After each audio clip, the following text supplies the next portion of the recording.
talking to Bradd Hopkins from Santa Fe, New Mexico. He is the winner of the feature screenplay titled Ludlow. It used to be the Ludlow Massacre. Now it's the Ludlow, or just Ludlow. Bradd, how's it going? Everything's going just great. That was some magnificent work you guys put up there. Thank you very much. Are you sure about that? Because I was like, your first reactions to seeing the script. Were you okay with the table read and everything? I was okay with the table read. The thing is, I understand that, without me there to kind of interpret the script and nudge people in certain directions. Sure. In their delivery, and that's a director's job. That they were, basically it was a blind read, if not a cold read. I think they did a magnificent job. Well, that's kind of the art of what we do, because it's taking your interpretation, then it's going funneling through the director, then it's funneling through the actors, which is how it works in the real world. So then, of course, it's not exactly what you thought, but basically sometimes you get some few surprises, sometimes it's not what you thought at all, I guess, right? Yeah, I didn't have, I will cop to this right now, that, hearing that table read sent me back into a 21st revision. Not major stuff, but minor stuff, fine-tuning. Yeah, exactly. That alone gave a tremendous value to me. There's a lot of characters in this film, and I was talking to my casting director, and I probably would have done it differently, but it was tough to get the amalgamate, just like in a certain time frame that we have to do it with all these actors and performances and trying to get them to do it differently and that kind of et cetera. This was a really tough situation for us, but it was great that it was like kind of unique for us, because it was all the characters were necessary, but there were so many of them, like 88 characters in total. Did you know that? I suffered through a lot of agony with the number of characters and trying to preserve a reasonable amount of historical integrity to the story, because it is a true story. Yeah. I wound up tweaking a couple of things. There's a scene in there where we have Linderfelt giving Zancanelli a beating. That beating was not delivered by Linderfelt in the real world. It was delivered by a Major Bowden, and I cut him out as a character. Sure. That's been a major issue in trying, and I think that's maybe why this story hasn't been written yet until, I did it as a screenplay, is for the very thing you're talking about. But it's very common, though. Like, I was talking to somebody who is interpreted, someone in the last podcast I was doing about, they were transforming a novel into a screenplay, and it's almost the same thing with a true story to a screenplay, where you're forced to amalgamate characters because emotionally we only can attach ourselves to so many characters in a 2-hour film, right? So you have to, it's like you have Linderfelt, who is the antagonist, so you're going to have to amalgamate some of the antagonists. For, like, that's not really, you know what I mean? Like, just to it's the essence of the theme, I guess, that it's intact, but then you're going to have to change the characters, I guess, right? That is the push, a steady push, that, and packing as much dramatic impact into every scene as I can. And at this stage, just the delivery, when I saw an actor maybe during the table read do a double take on the lines and have a little trouble with them, those lines I will examine one by one and see if I can just make them a little easier to deliver without losing any of the impact. Yeah. But what you did is that you did a lot of, you attempted a lot of exposition in the dialogue with pushing the story that way, but also keeping it interesting and entertaining at the same time, I guess, right? Yeah, it was a hard story to tell. Coming back from Colorado Springs, April 21st, 2 years ago, I actually stopped at the Ludlow Death Pit and went down into it, which you can still do. Wow. And, we knew we were going to take a good look at the thing, and I had a cameraman go down the day before. He had to leave early, and take some stills and some motion shots of the Ludlow Monument and surrounds. I went down into that pit. I got home. I dreamt about it all night. I called the photographer, who had been home a day early, a day earlier than I had, and I called him and I said,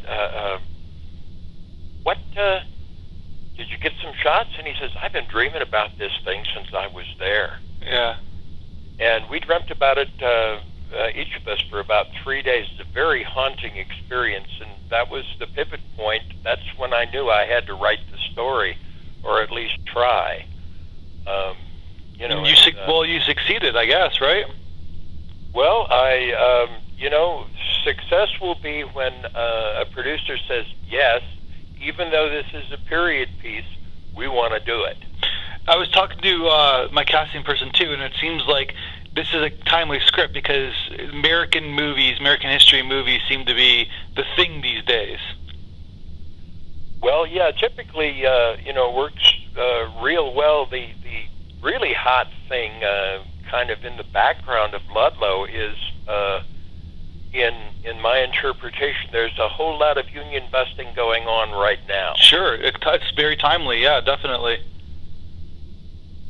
It was amazing the conditions that had to be overcome there. I mean, there was so much I had to try. I think the first draft on this thing was 140 pages. You were mentioning that in your answers to your questions that there was one in South Africa. There was like a kind of a similar story in South Africa just last year. Yeah, last year there were 39 miners that were basically shot down by mine guards in a strike in a platinum mine down there. Yeah. This is still a real issue, maybe not so clear and present here in the United States, but it's going on behind the scenes as, and once again, I'm neither pro-union or anti-union. I really don't hold a position on that, but there's a whole lot of union busting going on from municipal governments through the federal government, and particularly strong in private industry. 100%. But it leads to the question that you just brought up. It's because it's the danger of your script to get too liberal, I guess, or too political with your script. You don't want to. You kind of want to find the right line instead of like taking it. Certain conservatives would think this is kind of a propaganda script, right? And that's not your intention. Yeah, it really isn't. The drama of this story stands on its own merits. The thing is, I think people who see the story, or ultimately one day we hope see it on the silver screen, are going to form their own opinions consistent with the opinions they had when they walked in the door. They're going to see what they see in it, and there will still, I think, be a lot of discussion. But I tried to set it up so everyone would have an equal basis, if you will, to ponder what actually happened. Yeah, 100%. And but like you're talking about today, like it's almost like unions have come full circle. Like this is the beginning of it, of the startup, and then all of a sudden unions conceded some certain control, and then all of a sudden it's kind of looped itself around, I guess, right? Yeah, it has. There's been some interest historically in mining films and union films, and of course, Mattawan. Yeah, I was going to mention that later on. Yeah, totally. Yeah, Mattawan. The John Sayles film, very similar to this script. Yeah, and Sayles did a very good job on that, and he selected it, I think, because I read his book. During the course of working on this script. Yeah. And he selected it because it was kind of in the forefront then. It was the nature of the beast that almost, what happens in Colorado stays in Colorado. There wasn't a lot of publicity. Years later, in the late 1920s, I think, Woody Guthrie wrote a song called the Ludlow Massacre that celebrates what happened there. But it's one of those things where now it's corporate. It's behind the scenes corporate, murders, I guess, the best way to put it, in terms of taking down the unions, because you can't do something like this now because it would get too much news, I guess, right? But back then there wasn't much journalistic, and you kind of hint on that in your script too, right? There's some journalists kind of sneaking around and how they dealt with that. Yeah, well, Damon Runyon, of course, was actually involved in it. He's a very famous journalist. And he was a young kid at the time. He started with the Rocky Mountain News, and I think he'd just been working for him a couple of years when he got sent down to Ludlow and was thrown off the mine property trying to take a story. But yeah, there's a lot. The mechanisms now for union busting are different. They're no longer using the machine guns on people. Yeah. We hope. But I mean, look at what happened down in South Africa. In some places, they still are. There's a very strong and wide division in some places between blue collar and white collar. Yeah. And the plight of the miners, which I tried to let shine through wherever I could, affected their families and their future in such a way. The situation as a miner was almost hopeless. Yeah. Well, the thing when I was doing the script with you and I interpreted it and I was dealing with the actors is that who like as an audience you're talking about Maidwan, and it's the Chris Cooper character that we kind of emotionally attach ourselves to as an audience. Who are we emotionally attaching ourselves to in your script? Like, who are we as an audience member? Who, like, remember, we have to be entertained first, and then we can be educated. Who are we learning? Who are we following in the script? Well, I think probably the bad guy, Linderfeld, is. Yeah, that's the uniqueness of your script. You have it's almost like you have the anti-hero who is the lead character in this film. Yeah, and he wins. Yeah. And that's truth. Lawson was a hard character to write because while he was heavily involved, there weren't many times when he was actually in the same place as Linderfeld. The Cripple Creek incident, where we believe he met Linderfeld, and Linderfeld was on or running the crew of guards that blew up his house, almost killed his wife and kids, and shot him down in the street. That was very likely Linderfeld. Yeah. There's a whole lot of documentation on this story, which actually complicated the writing. But sometimes the more you know, the harder it is, right? Like, because you want to dramatize this story, right? Yeah, and I will be tweaking that in a major way. I mean, the script is pretty solid as it stands right now. Yeah. I've had it before, or actually asked if they wanted to see a one-sheet, a couple of outfits in big names in Hollywood. And in those cases, I think they ran the other way because they see it as a period piece. Yeah. In another 30 years, it will be. Okay, right now, this film could be shot without dipping into those hideous period piece budgets.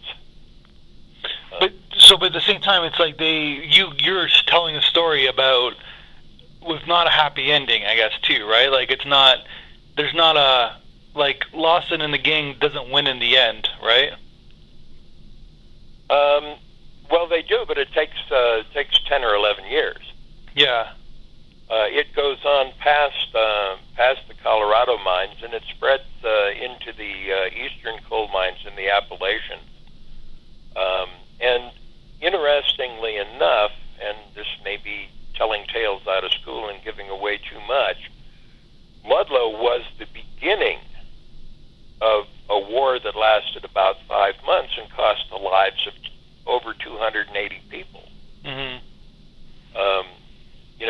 Ducking up the Walsenburg in the script was kind of essential to set that up to be able to tell the subsequent story to the followers, because they pretty much decimated the mining camps south of Walsenburg, but the miners' resistance and the strike solidified in Walsenburg and points north of Denver.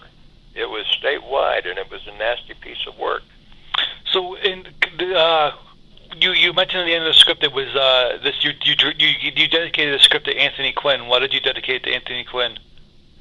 Well, during my exploration of what the story was, I stopped and talked to Mike Romero, who is the head of United Mine Workers District 15 up in Trinidad, which is 17 miles south of where the actual event took place.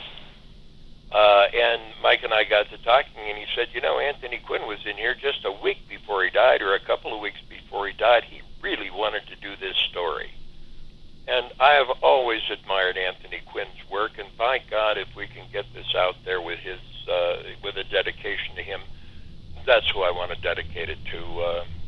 He was a great actor. Yeah.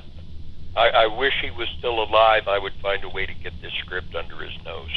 Well, maybe he can give it to his son. So the son would be bad idea. I hadn't thought of that. Yeah, this is a perfect script for his son. His son is very liberal-minded, so. Yeah.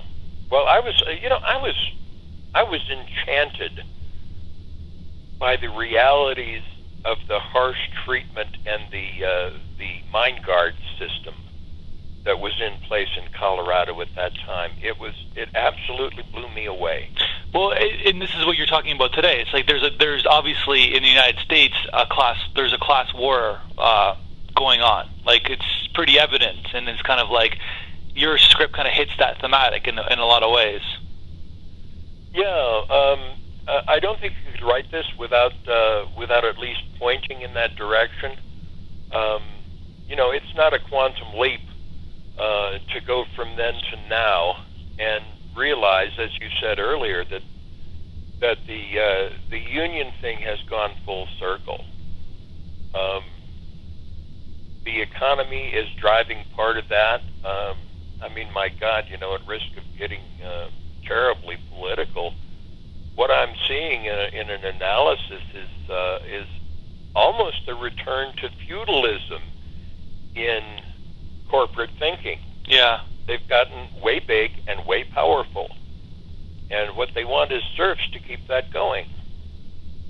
Yeah, 100. Like, for me personally, it could resonate to me because I grew up in the grocery industry, and when I started, the union was very powerful, and by the time I left and did what I'm doing now, the union was almost in ruins, and they systematically broke it down. The corporation broke it down, the union, piece by piece, and some of it was the union's own fault too, where they thought that they were bigger than what they were. It was kind of like an Animal Farm aspect kind of analogy, and so it was like they got too big for their britches. But then when Walmart came around, just from my experience, came around and kind of showed the new system of how doing stores like this without unionizing, and all of a sudden Home Depot, blah blah blah.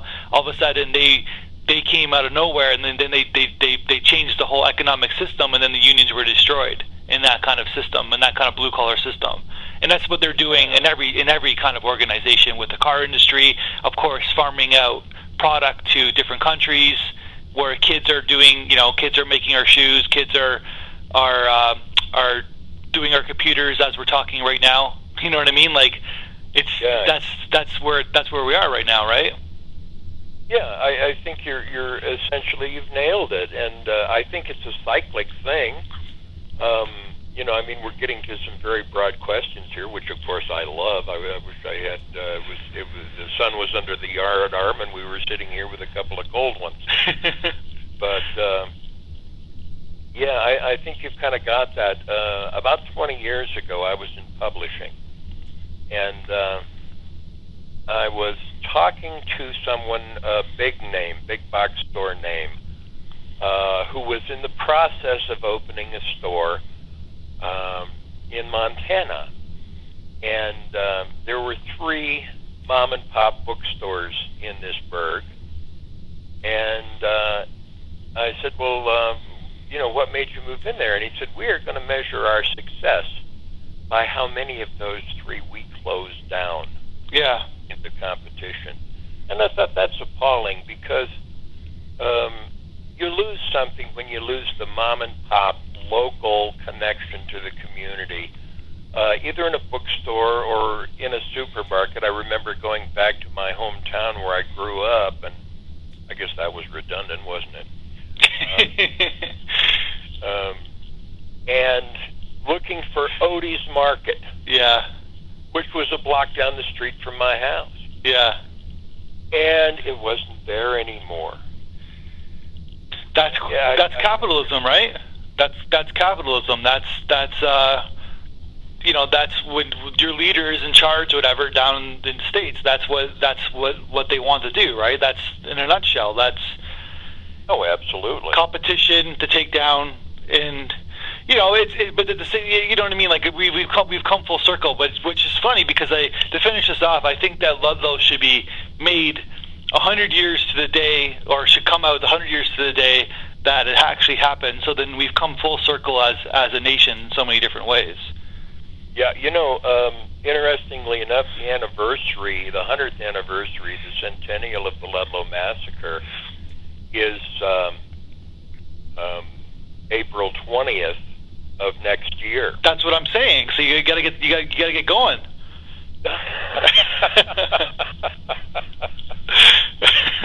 Believe me, I have never.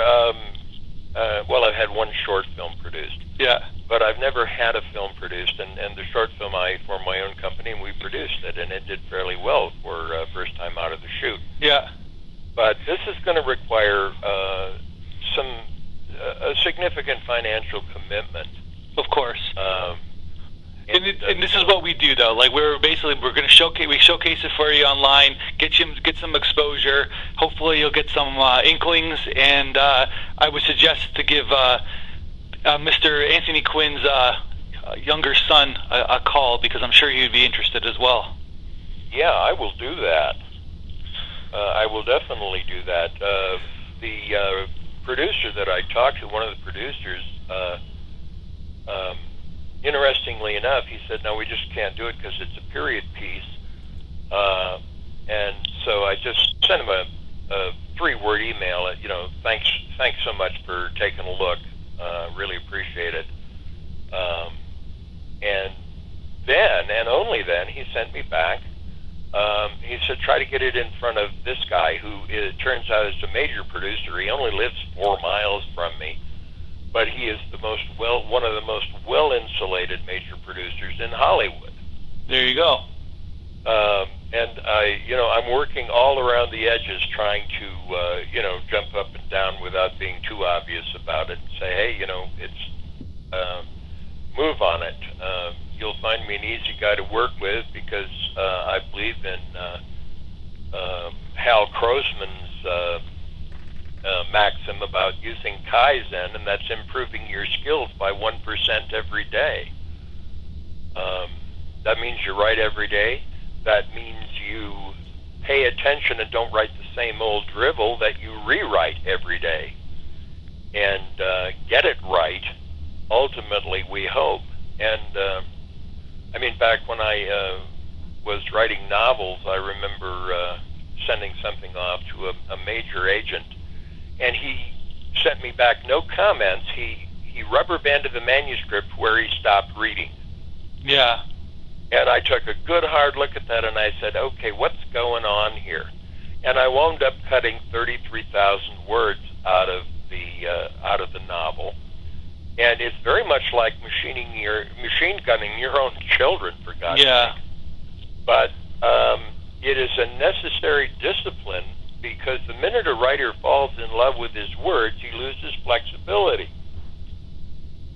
And that can be a major trap. I've seen people who won't change a script to save their soul when it's exactly what needs to be done, and they shoot down their own deals. Of course. Brad, it was very great talking to you. I'm sure we can talk for hours on end. Congratulations again, and let's get this script made into a film. How's that? Man, I'm loving what you're saying. Okay. I'm all for it, and I want to thank you very much for the exposure. I think it's a brave thing for you to select Ludlow. It's a cheeky thing. It's God, I hope it proves it's a smart thing.